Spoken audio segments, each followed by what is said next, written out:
पर जिसने मुझे दक्षिणेश्वर में जगाया वह मुझे कभी अलग नहीं कर सकता।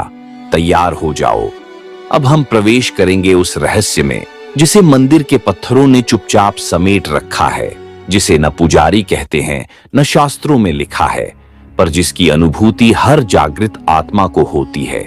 दक्षिणेश्वर की मां काली की मूर्ति में एक रहस्य है।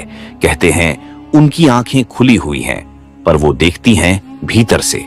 अगर कोई सच्चा साधक मां की आंखों में 108 सेकंड तक निरंतर दृष्टि डाले तो उसे पिछला जन्म, भविष्य का संकेत या कर्म का दर्पण दिख सकता है।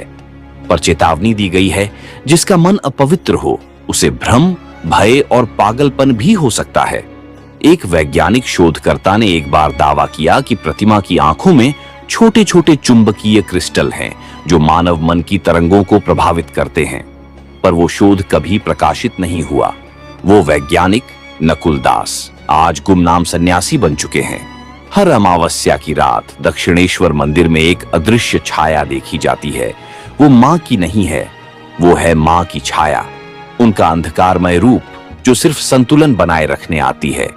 ये छाया मंदिर की छत से उतरती है, गर्भगृह के चारों ओर चक्कर लगाती है और फिर गंगा की ओर बढ़ जाती है। जिसने इसे देख लिया उसकी जन्मों की स्मृति जाग सकती है। लेकिन एक पुजारी ने बताया, एक बार किसी भक्त ने उसका पीछा करने की कोशिश की। वह अब बोल नहीं पाता, बस मां के चरणों में बैठा मुस्कुराता रहता है। मंदिर के गर्भगृह की दीवारों में एक रहस्य छुपा है, एक मंत्र जो सिर्फ अंतर्ध्वनि में सुना जा सकता है।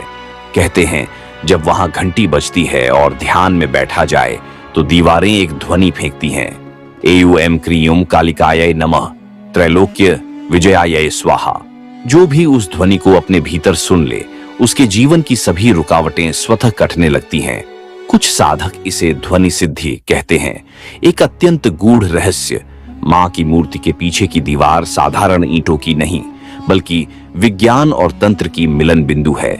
तांत्रिकों का मानना है मूर्ति के पीछे एक ऊर्जा रेखा, एनर्जी लाइन गुजरती है जिसे नाड़ी त्रिकोण कहते हैं।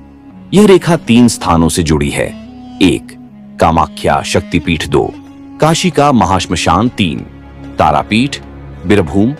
यह कनेक्शन मंदिर को एक जागृत ऊर्जा केंद्र बनाता है। 20 अध्याय अंतिम रहस्य, जो बुलावा नहीं आदेश होता है।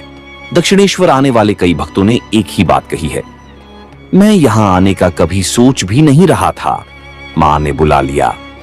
पर असल में यह बुलावा नहीं, एक आदेश होता है। मां जिन्हें चुनती है उन्हें वो अपने पास खींचती